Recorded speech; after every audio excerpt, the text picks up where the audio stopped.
ہم زندگی کاٹنے گزارنے نہیں آئے، بلکہ اپنی زندگی کو قیمتی اور کامیاب بنانے کے لیے آئے. اور زندگی جو کامیاب بنتی ہے وہ دین کے راستے سے بنتی ہے، دین کے ذریعے سے.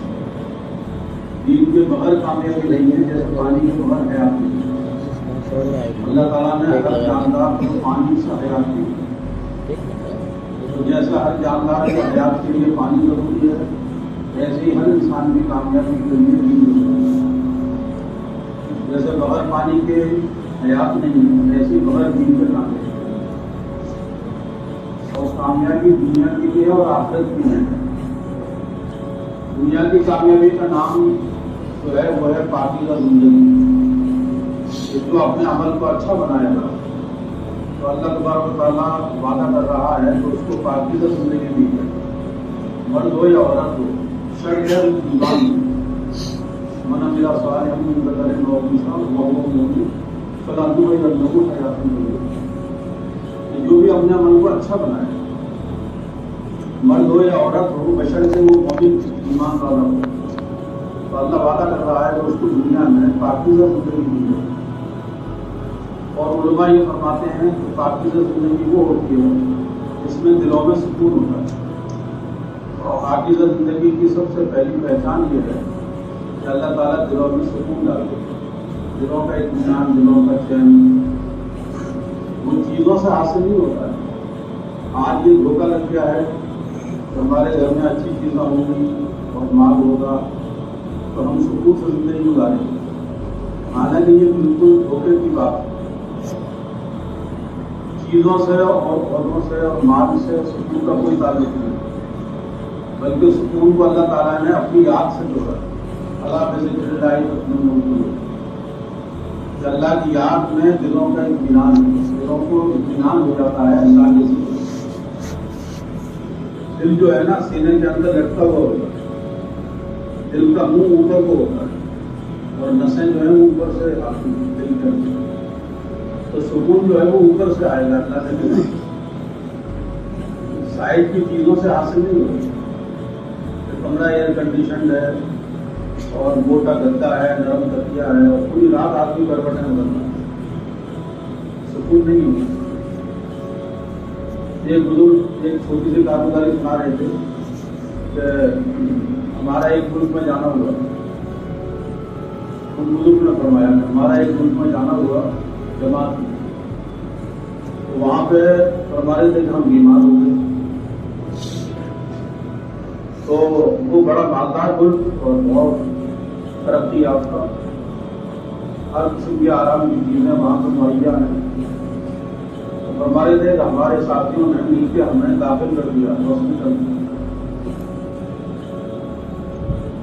تو جس وارڈ میں داخل تھا تو اسی وارڈ میں میرے جیسے اور بھی مریض تھے، کیونکہ بعض ایسی بیماریاں ہوتی ہیں جو ان کو الگ رکھا جاتا ہے. جیسے ٹی بی، خدا نخواستہ کسی کو ہو جائے تو ٹی بی کے مریضوں کا وارڈ الگ ہوتا ہے.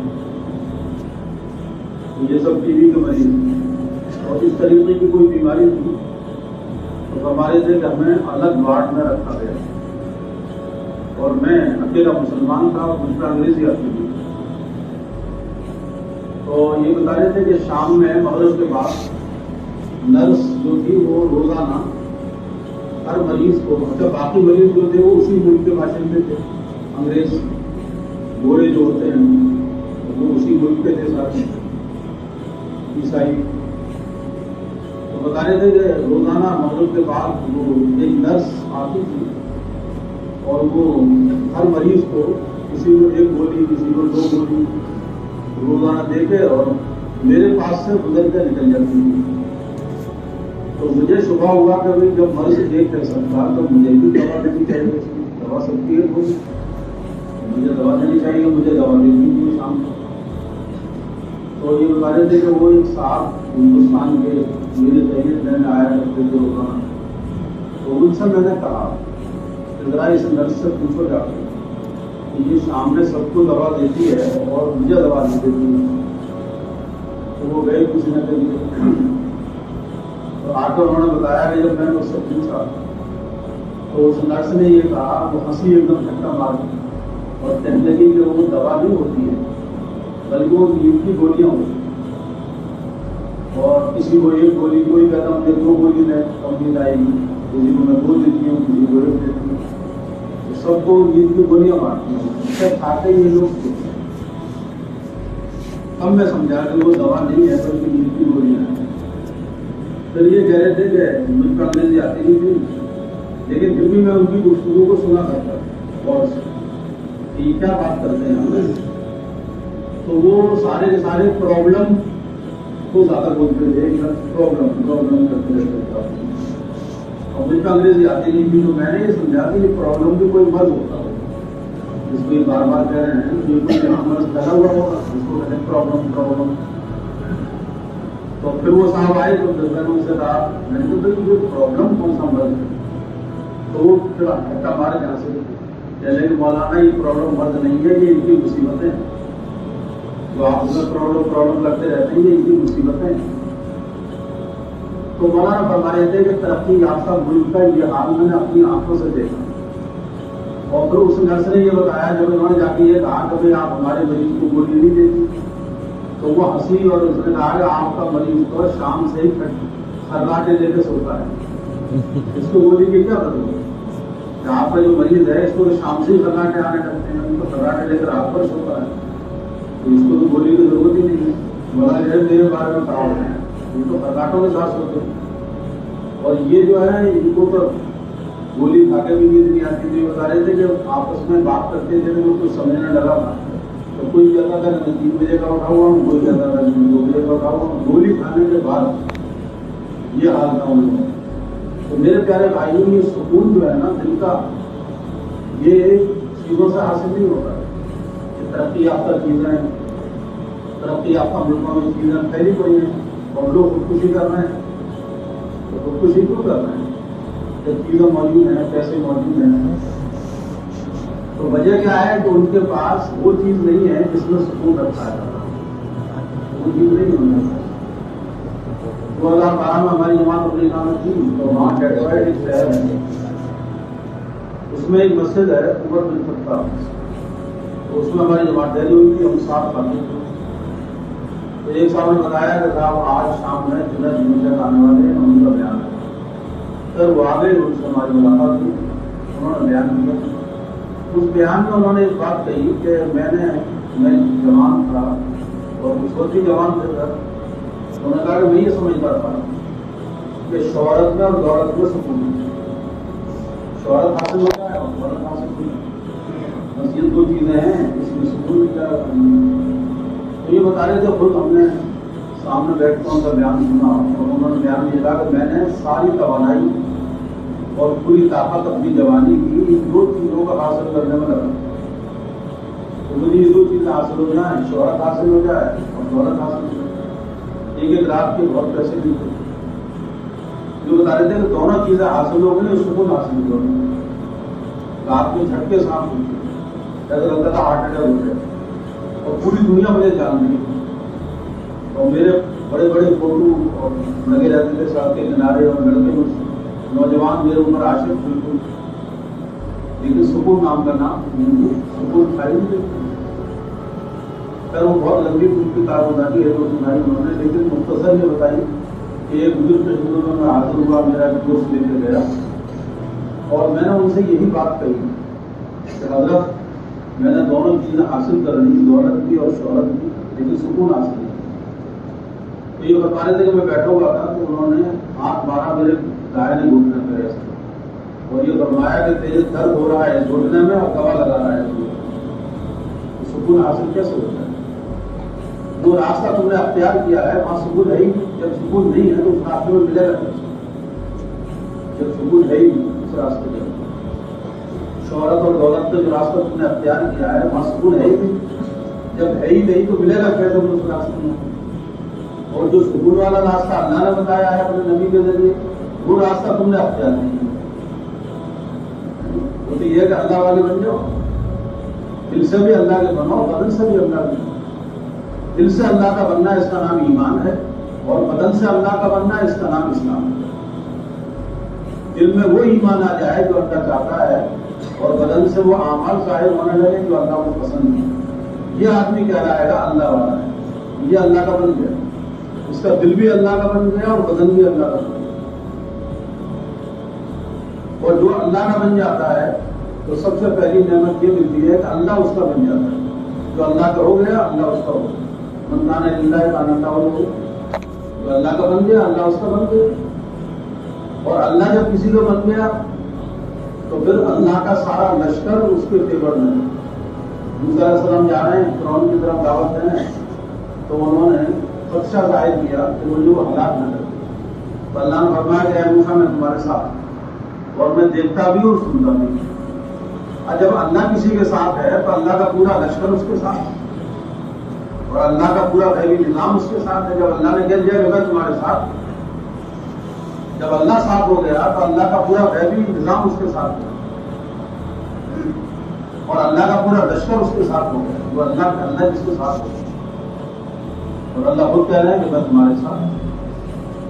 تو جب آدمی اللہ کے بندوں کو اللہ کی طرف بلاتا ہے، اللہ کے بندوں کو اللہ سے جوڑتا ہے، تو اللہ تعالیٰ اس کے ساتھ ہو جاتا ہے، یعنی اللہ کی مدد اس کے ساتھ ہے۔ پکی بات ہے۔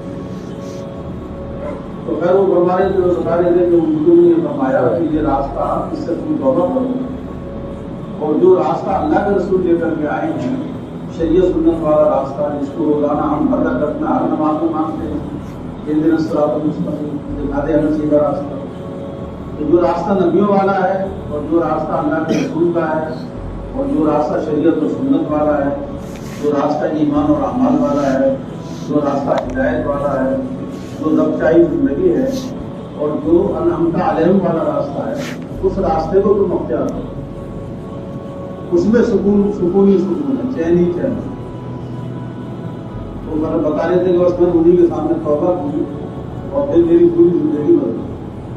تو میرے پیارے بھائیوں، پاکیزہ زندگی اس کو کہتے ہیں جس میں دلوں میں سکون ہوتا ہے، اور سکون یہ چیزوں سے نہیں ملتا ہے، اور کسی بازار میں کسی دوا کی دکان پہ بھی نہیں ملتا ہے، بلکہ سکون اللہ کے غیبی خزانوں سے ڈالا جاتا ہے دلوں میں، اور ہر آدمی سکون چاہتا ہے، سکون والی زندگی۔ اور اللہ کہہ رہا ہے کہ تم مجھے یاد کرو، میرے ذکر کو ذکر کرو، تو میں تمہیں سکون دوں گا۔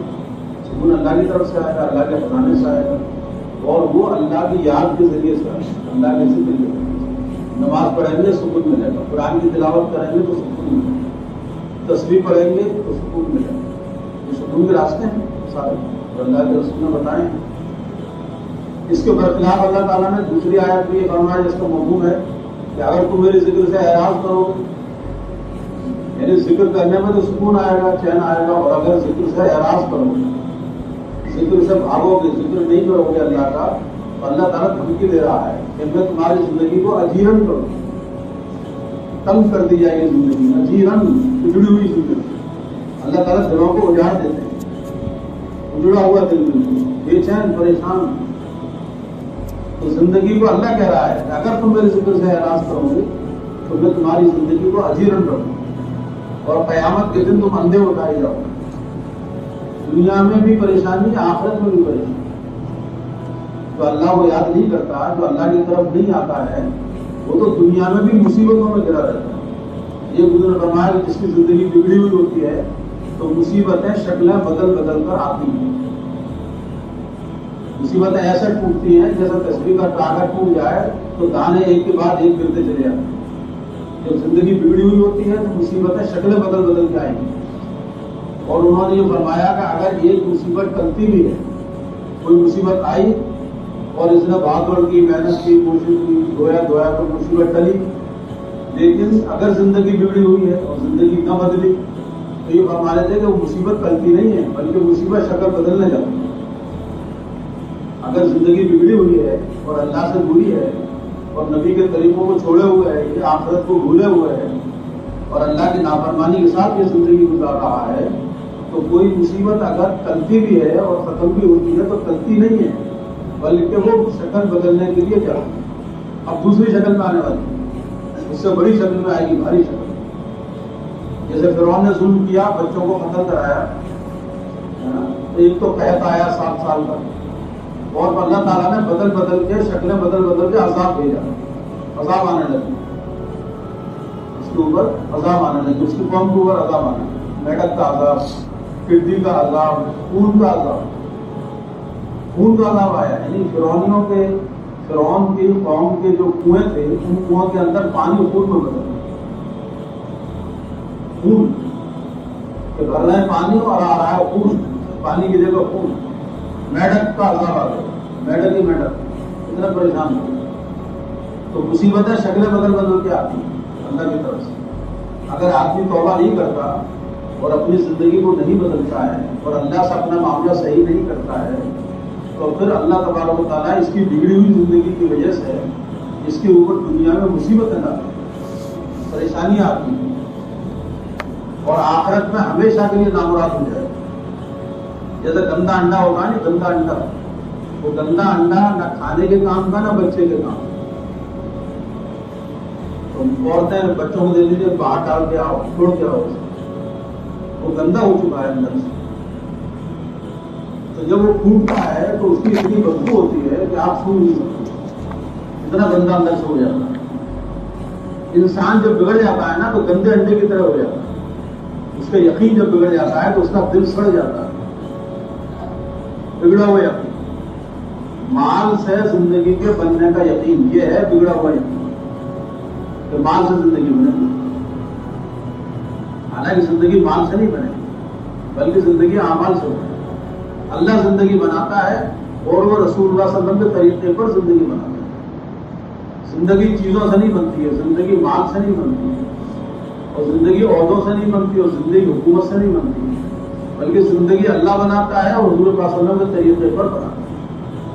جیسے صحابہ کی زندگی بنائی اللہ نے، اور اسی زمانے میں ابو جہل بھی تھا، ابو لہب بھی تھا، ان کی زندگی اجاڑ دی کیونکہ انہوں نے اللہ کی بات نہیں مانی، اللہ کے رسول کی بات نہیں مانی۔ حالانکہ حضرت بلال ہے وہ حبشے کے رہنے والے حبشے کے، اور حبشے کے لوگ عام طور پہ کالے رنگ کے ہوتے ہیں۔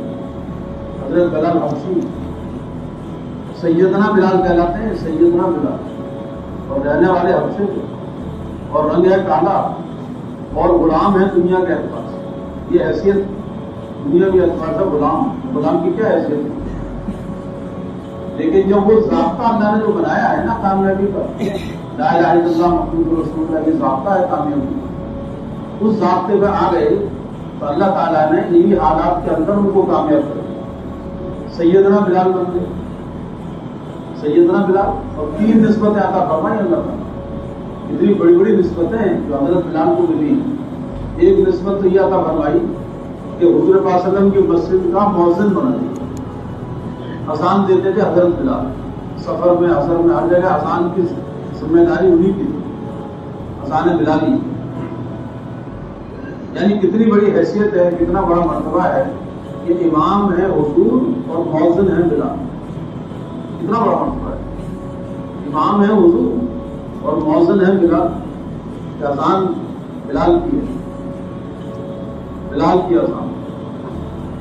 ایک مرتبہ اللہ تعالیٰ نے ایک نسبت کیا تھا، اور دوسری نسبت یہ عطا فرمائی کہ حضور صلی اللہ علیہ وسلم کا خاتم خاص بنا، خاص خاتم ہے آپ، بار بار اللہ کے رسول کی خدمت میں آتے ہیں، آپ کا کام کرتے ہیں۔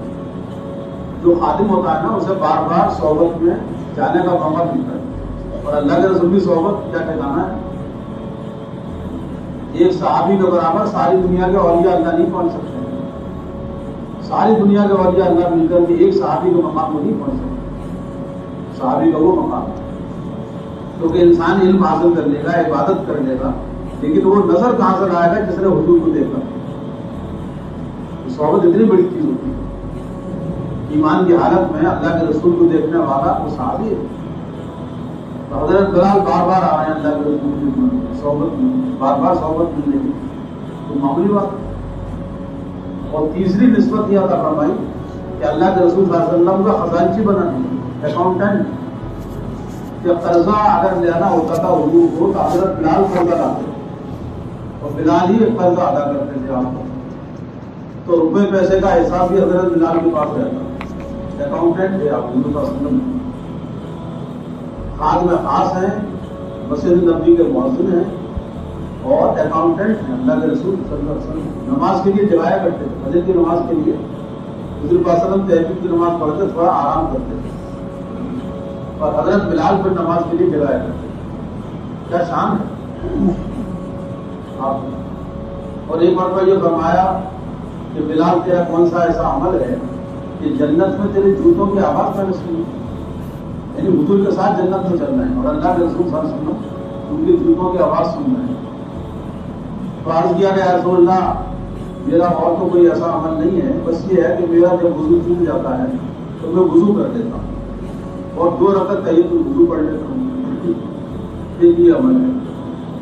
تو فرما رہے ہیں آقا نامدار جناب رسول اللہ صلی اللہ علیہ وسلم کہ بلال تیرا کون سا ایسا عمل ہے کہ جنت میں تیری جوتوں کی آواز میں نے سنی، اتنی بڑی چیز۔ اللہ کے رسول صلی اللہ علیہ وسلم کا وصال ہو گیا تو حضور صلی اللہ علیہ وسلم کی جگہ کو خالی دیکھنا مشکل ہوتا ہے، جس سے محبت ہوتی ہے جب وہ چلا جاتا ہے تو دل نہیں لگتا ہے، یعنی اللہ نہ کرے خدا نہ کرے کسی کی بیوی کا انتقال ہو جائے تو گھر میں داخل ہونے کو طبیعت نہیں چاہتے، بیوی سے ایسی محبت آدمی کو ہوتی ہے، اور وہ محبت تو حضور کی جو سب کے اوپر غالب تھی، ایسی محبت صحابہ کو۔